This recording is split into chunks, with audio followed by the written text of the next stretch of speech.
Baingan goes తయారు చేసి చూపిస్తానండి. బెంగన్ గోస్కి కావాల్సిన పదార్థాలు చూద్దాం. ఉడికించిన మటన్ 350 గ్రాములు, వంకాయ ముక్కలు 1 కప్పు, హోల్ గరం మసాలా కొద్దిగా, అల్లం వెల్లుల్లి పేస్ట్ 2 స్పూన్లు, ఉల్లిపాయ ముక్కలు 1/2 కప్పు, ధనియాలు జీలకర్ర జీడిపప్పు గసగసాలు పేస్ట్ 1 కప్పు, పచ్చిమిరపకాయ ముక్కలు 1/2 కప్పు, గరం మసాలా పొడి 1 స్పూన్, ఉప్పు తగినంత, పసుపు 1/2 స్పూన్, కారం 1.5 స్పూన్, టమాటా ముక్కలు 1/2 కప్పు, కొత్తిమీర కొద్దిగా. సో బెంగన్ గోష్కి కావాల్సిన పదార్థాలు అన్నీ వచ్చేసాయి కదా. సో మరి ఇప్పుడు ప్రాసెస్లోకి వెళ్ళిపోదామా? చెఫ్ స్టార్ట్ చేద్దామండి. సో స్టవ్ వెలిగించండి. సో ఈ మటన్ ఏంటంటే మనం ముందుగా ఉడికించి పెట్టుకున్నామండి. సో మనకి ప్రాసెస్ అనేది చాలా ఈజీ అవుతుంది. అలాగే దీనికోసం అని యాక్చువల్గా ఏంటంటే మనకు బేస్ మసాలా ఏదైతే ఉందో దాంట్లో ధనియాలు జీలకర్ర జీడిపప్పు గసగసాలు వీటి నాలుగిటిని మంచిగా ఇలా మనం పేస్ట్లా చేసుకోవాలి. సో గసగసాలను యాక్చువల్ ఏంటంటే కొంచెం లైట్గా వేయించి మనం ఇలా పేస్ట్లా చేసుకుంటే మంచి టేస్ట్ అయితే వస్తుంది. సో ఫ్రెష్లీ ప్రిపేర్డ్ మసాలా అన్నమాట, మనమే ముందుగా నేను చేసి పెట్టుకున్నాను. అలాగే అల్లం వెల్లుల్లి పేస్ట్ కూడా మన కోసం రెడీగా ఉంది. సో ఈ బెంగన్ గోస్ కోసం అని యాక్చువల్గా ఏంటంటే మనం నూనె వేసుకుందాం. సో నూనె వేడెక్కనిద్దాం. దీంట్లో ఏంటంటే మసాలాలు మనకి స్పైసెస్ అనేది కొంచెం ఉంటాయి. సో ఆ ఫ్లేవర్ కోసం అని దీంట్లో హోల్ గరం మసాలా బిర్యానీ ఆకుతో పాటు కొద్దిగా హోల్ గరం మసాలాను కూడా నేను దీంట్లో వేస్తున్నాను. ఓకే, ఉల్లిపాయ ముక్కలు ఇలా చిన్నగా కట్ చేసుకున్న ఉల్లిపాయ ముక్కల్ని వేసుకుంటాం. సో కలపండి. ఈ ఉల్లిపాయ ముక్కలతో పాటు చీల్చిన పచ్చిమిరపకాయలు ఇవి కూడా వేసుకున్నాం. సో ఈ ఉల్లిపాయలు కొద్దిగా మంచిగా సాఫ్ట్గా వేగాలి. సో అప్పుడే మనకి ఏంటంటే పర్ఫెక్ట్గానే గ్రేవీ టెక్స్చర్ అయితే వస్తుంది. సో ముందే మనం మటన్ బాయిల్ చేసామంటే కొంచెం కుకింగ్ టైం అనేది చాలా తక్కువగా ఉంటుంది. తక్కువ అంటే మనకి ఏంటంటే ఈ వంకాయ అలాగే ఈ మసాలాలని ఉడకాలి. సో దానికి టైం పడుతుంది మనకి. ఓకే, సో ఇలా సాఫ్ట్గా వేగుతున్నాయి కదా ఈ ఉల్లిపాయ ముక్కలు. దీంట్లో మనం కొద్దిగా మన డిష్కి సరిపడినంత ఉప్పు అయితే వేసుకుందాం. సో ఇలా ఉప్పు వేయడం వల్ల ఏంటంటే మనకి ఈ ఉల్లిపాయలు ఇంకా సాఫ్ట్గా ఉడుకుతాయి, త్వరగా ఉడుకుతాయి. సో అందుకోసమని నేను ఎక్కువగా ముందుగానే ఉప్పు అనేది వేస్తుంటాను.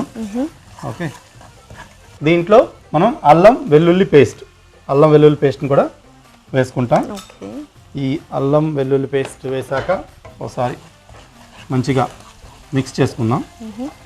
ఈ అల్లం వెల్లుల్లి పేస్ట్తో పాటు మనం ముందుగా ఈ జీడిపప్పు గసగసాలు అలాగే ధనియాలు జీలకర్ర వీటిని పేస్ట్ చేసుకున్నాం కదా. ఇప్పుడు ఈ పేస్ట్ని కూడా మనం దీంట్లో వేయాలి.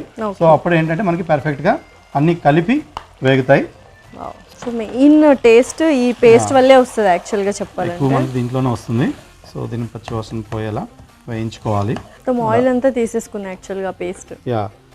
దీంట్లో ఈ పేస్ట్లో మనం వంకాయ ముక్కలు యాక్చువల్గా మనం ముందుగా ఫ్రై చేస్తే చివరిలో వేస్తాం. సో ఇక్కడ నేను అలానే కట్ చేసిన వంకాయ ముక్కలు వేస్తున్నాను కాబట్టి దీన్ని మనం ముందుగానే వేసేయాలి. సో ఎందుకంటే మనకి ఈ వంకాయ ముక్కలు ఉడకడానికి కొద్దిగా టైం అయితే పడుతుంది. సో ఈ వంకాయ ముక్కలు వేసాక మంచిగా మరోసారి మిక్స్ చేసుకుందాం. దీంట్లోనే టమాటా ముక్కలు కూడా మనం దీంట్లోనే వేసుకుంటాం. సో ఇప్పుడు మనం దీన్ని మూత పెట్టి కాసేపు ఉడకనిద్దాం. సో అప్పుడే మనకి ఈ వంకాయలు టమాటాలు చక్కగా మగ్గి మనకి మంచి టేస్ట్ అయితే వస్తుంది. సో మూత పెట్టండి. కాసేపు అయితే వెయిట్ చేసాం కదా. సో షెఫ్ని అడిగి తెలుసుకుందాం నెక్స్ట్ ప్రాసెస్ ఏంటి అని. ఓకే షెఫ్, ఒకసారి చూద్దాము. సో ఈ వంకాయలు అలాగే ఈ మసాలాలు మంచిగా ఇలా ఉడుకుతున్నాయి కదా. సో ఇప్పుడు దీంట్లో మనం స్పైసెస్ అన్ని యాడ్ చేద్దాం. ఓకే, సో స్పైసెస్ వచ్చి మనకి కొద్దిగా పసుపు అలాగే కారం. సో కొద్దిగా హాఫ్ కుక్ అయిన తర్వాత స్పైసెస్ వేసుకోవాలి. ఇంకా మనకి టైం పడుతుంది ఉడకడానికి. అది మటన్తో పాటు ఇంకా మళ్ళీ ఉడుకుతుంది కాబట్టి సో మనం ఈ స్టేజ్లో మసాలాలన్నీ వేసుకోవచ్చు. స్పైసెస్ని గరం మసాలా పొడి, ఈ గరం మసాలా పొడిని కూడా మనం దీంట్లోనే వేసుకుంటాం. సో వేసుకున్నాక మంచిగా ఒకసారి మిక్స్ చేసుకుందాం. మటన్ని నేను ఆ వాటర్తో పాటు వేస్తున్నాను. సో రైస్లో కూడా పర్ఫెక్ట్ కాంబినేషన్ యాక్చువల్గా చెప్పాలంటే. రైస్ చపాతీ రోటీ దేంతోనైనా బాగుంటుంది ఈ బెంగన్ గోష్ అనేది. సో కొద్దిగా అయితే నీళ్ళు అయితే పడతాయి. సో కొన్ని నీళ్ళు వేస్తున్నాను. ఒకసారి మంచిగా మిక్స్ చేద్దాం. దీంట్లో మనం పైనుంచి అలా కొత్తిమీర చల్లుకొని మనకు 15 నిమిషాల పాటు టైం పడుతుంది. సో మూత పెట్టండి. చిన్న మంట పైన మనకి ఇది అంటే మాడిపోకుండా చూస్తూ మధ్య మధ్యలో కలుపుకుంటూ ఉడికించుకోవాలి. బెంగన్ గోష్ రెడీ అవ్వడానికి టైం పడుతుంది. మరి కాసేపు వెయిట్ చేద్దాం. కాసేపు వెయిట్ చేసాం కదా. ఓకే షెఫ్, మరి చూద్దామండి. మూత తీయండి. సో మంచిగా ఈ మటన్ అలాగే వంకాయలు మంచిగా ఉడికాయండి. సో మనకి ఆ ఏపీలు కూడా చాలా బాగా తెలుస్తుంది, పర్ఫెక్ట్గా ఉంది. సో మనం దీన్ని ఏంటంటే స్టవ్ ఆఫ్ చేసుకొని సర్వ్ చేసుకుందాం. చూస్తుంటేనే అసలు నోరు ఊరిపోతుంది, గుంగంలాడుతుంది. Okay, so baingan gosht. ఆ బెంగన్ ఫ్లేవర్ కూడా చక్కగా గ్రేవీలో వచ్చేసి ఉంటుంది. వంకాయ అనేది ఏ నాన్ వెజ్లోనైనా ఎక్కువగా మిక్స్ అయిపోతుందండి. సో మంచిగా జల్లప్ అయిపోతుంది వంకాయ. సో వంకాయ మటన్ కాంబినేషన్ అయితే అద్భుతం. సో బెంగన్ గోష్ మీకోసం రెడీ అయింది.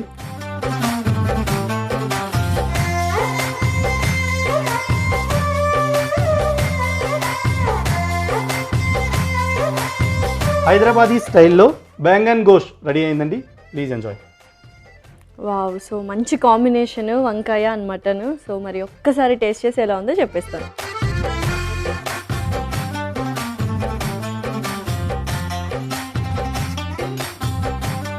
సో చాలా చాలా టేస్టీగా ఉంది. సో అందరికీ వంకాయ చాలా మందికి ఫేవరెట్ ఉంటుంది. ఆ ఫ్లేవర్ బాగా నచ్చింది. అండ్ ఏదైతే మనం పేస్ట్ తయారు చేసుకున్నామో అది కూడా సూపర్. జీడిపప్పు, సో మొత్తం గసగసాలు, జీడిపప్పు, ధనియాలు ఇవన్నీ ఒక పేస్ట్ లాగా చేసుకున్నాం కదా. అది ఎస్పెషల్లీ ఆ గ్రేవీ అనేది బాగా తెలిసి వస్తుంది. సో ఇదైతే చాలా అమేజింగ్గా ఉంది. తప్పకుండా ట్రై చేయండి. మరి కావాల్సిన పదార్థాలు అలాగే తయారు చేసుకునే విధానం మరొకసారి చూడండి. బెంగన్ గోష్కి కావాల్సిన పదార్థాలు: ఉడికించిన మటన్ 350 గ్రాములు, వంకాయ ముక్కలు 1 కప్పు, హోల్ గరం మసాలా కొద్దిగా, అల్లం వెల్లుల్లి పేస్ట్ 2 స్పూన్లు, ఉల్లిపాయ ముక్కలు 1/2 కప్పు, ధనియాలు, జీలకర్ర, జీడిపప్పు, గసగసాల పేస్ట్ 1 కప్పు, పచ్చిమిరపకాయ ముక్కలు 1/2 కప్పు, గరం మసాలా పొడి 1 స్పూన్, ఉప్పు తగినంత, పసుపు 1/2 స్పూన్, కారం 1.5 స్పూన్, టొమాటో ముక్కలు 1/2 కప్పు, కొత్తిమీర కొద్దిగా. బెంగన్ గోష్ తయారు చేసుకునే విధానం: ముందుగా స్టవ్ వెలిగించి దానిపైన ప్యాన్ పెట్టి వేడి చేసుకోవాలి. అందులో నూనె, బిర్యానీ ఆకు, హోల్ గరం మసాలా వేసి రోస్ట్ చేసుకోవాలి. దాంట్లో ఉల్లిపాయ ముక్కలు, పచ్చిమిరపకాయ ముక్కలు వేసి సాఫ్ట్గా వేయించుకున్న తర్వాత కొద్దిగా ఉప్పు, అల్లం వెల్లుల్లి పేస్ట్, ధనియాలు, జీలకర్ర, జీడిపప్పు, గసగసాల పేస్ట్ వేసి మిక్స్ చేసుకోవాలి. తర్వాత అందులో వంకాయ ముక్కలు, టొమాటో ముక్కలు వేసి మిక్స్ చేసుకొని మూత పెట్టి కొద్దిసేపు ఉడికించుకోవాలి. వంకాయలు ఉడికిన తర్వాత అందులో పసుపు, కారం, గరం మసాలా పొడి వేసి బాగా కలపాలి. తర్వాత దాంట్లో ముందుగానే ఉడికించి పెట్టుకున్న మటన్, కొద్దిగా నీళ్లు వేసి దానిపైన కొద్దిగా కొత్తిమీర వేసి మూత పెట్టి కాసేపు ఉడికించుకున్న తర్వాత ఎంతో రుచికరమైన బెంగన్ గోష్ రెడీ.